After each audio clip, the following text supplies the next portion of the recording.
သက်ကြီးရှင်ကျမတို့ရဲ့မြန်မာကြီးတောင်းကိုပြောရမယ်ဆိုရင်ဖြင့်ကမ္ဘာကျော်မျက်လက်ဆရာကြီးရဲ့မျက်လက်တောက်ွက်စံတွေကိုကြည့်နေရတယ်ပါပဲ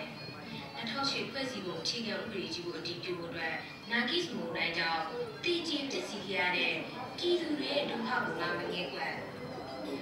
်အာဏာရမဲ့လောကတွေတက်ခဲ့ကြတယ်လေဖွဲ့စည်းပုံကြီးကို90%ကျော်ထောက်ခံတယ်ဆိုပြီးကြွားလို့ထုတ်မဟုတ်မှလွယ်ရောနာဂိစ်ကြောင့်တည်သွားတဲ့သူတွေကြီးကနေတူတင်မင်းများကောက်ထားကြနေသလားဖွဲ့စည်းပုံပြီးပြန်တော့လေရွေးကောက်ပွဲတဲ့2010နိုဝင်ဘာမှာရွေးကောက်ပွဲကျင်းပပြီးနောက်ចောင်းဖို့အမတ်အများဆုံးပါဝင်တဲ့လွတ်တော်တရက်ပေါ်ပေါက်လာခဲ့ပါတယ်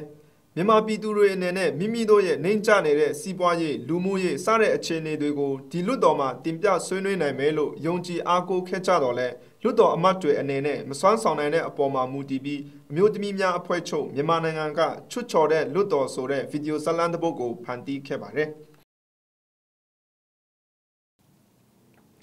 ဒီဇာတ်လမ်းလေးဟာလွတ်တော်ထဲမှာတင်သွင်းခဲ့တဲ့နိုင်ငံရေးအကျဉ်းသားလူငင်းချမ်းသာခွင့်တိုင်းရင်းသားဒေသတွေကထိုးစစ်တွေနဲ့တိစောက်နေတဲ့ရေကာတာစီမံကိန်းတွေကိုရပ်တန့်စေရေးစတဲ့အဆိုတွေကိုတင်သွင်းခဲ့ကြတော့လဲဖေချခံရပြီးចောင်းဖို့အမတ်တွေရဲ့ဩဇာလွှမ်းမိုးမှုတွေကိုမတွန်းလှန်နိုင်တဲ့အခြေအနေကိုရည်စရာဇာတ်လမ်းတစ်ခုဖြစ်ဖန်တီးခဲ့တာဖြစ်ပါတယ်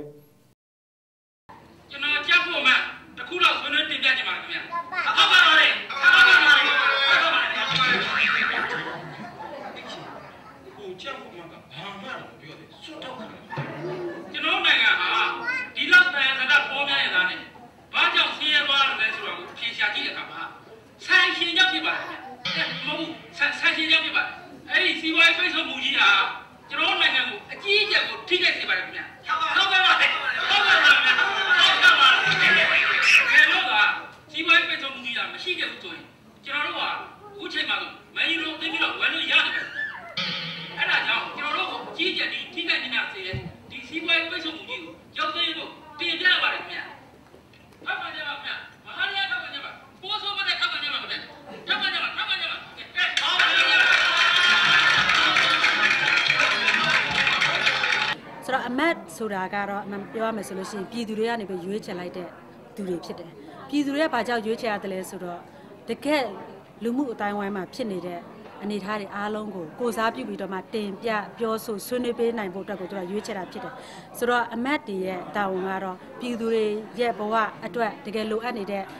့ကိစ္စရပ်တွေကိုသူတို့အနေနဲ့ကနေပြီးတော့တာဝန်ယူပြီးတော့မှတကယ်လွတ်တော်ထဲမှာတင်ပြမယ်ပြီးတဲ့အခါကျရင်ဒါလေးကိုတကယ်ကြလာအောင်တကယ်ပဲအကောင့်ထဲဖော်နိုင်နေတဲ့မျိုးဖြစ်အောင်သူတို့အနေနဲ့ကဖိအားတကယ်တက်နိုင်တဲ့အင်အားတွေသုံးပြီးတော့မ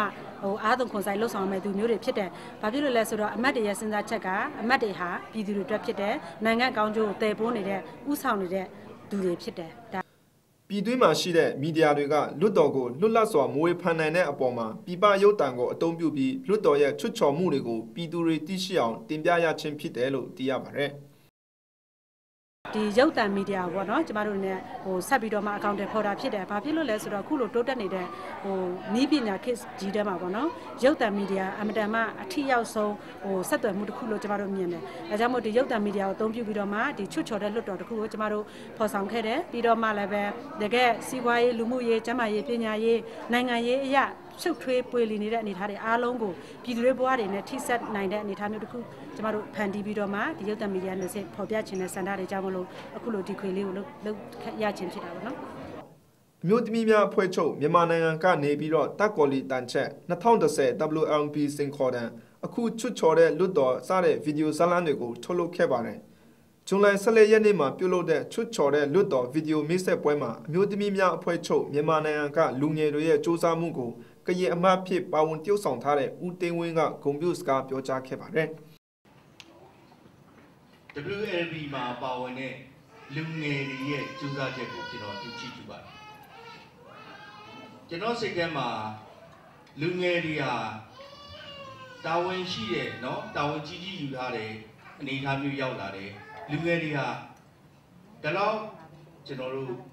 တည်တည်တတ်တတ်နဲ့အောင်မြင်သွားအောင်ပေါ့နော်လုံနိုင်တဲ့ဥစ္စာစွမ်းရည်ကျွန်တော်အများဆုံးကျွန်တော်တွေ့ရပါတယ်ဆိုအားလုံးသိထားတဲ့အတိုင်းပဲကျမတို့နိုင်ငံမှာအစိုးရအသစ်တရက်တက်လာတယ်ဒါပေမဲ့လည်းဒီအစိုးရအသစ်တရက်ခါသူ့ရဲ့လုပ်နေတဲ့အနေအထားတွေလှုပ်ဆောင်တဲ့အနေအထားတွေပြည်သူတွေပေါ်မှာဘယ်လောက်ထိကိုစားပြုပြီးတော့မှအကောင့်ထဲပေါ်နေတယ်ဆိုတဲ့ဟာမျိုးကို ဒီဘယ်လိုပြောမလဲတင်ပြပေးတဲ့တယောပေးတဲ့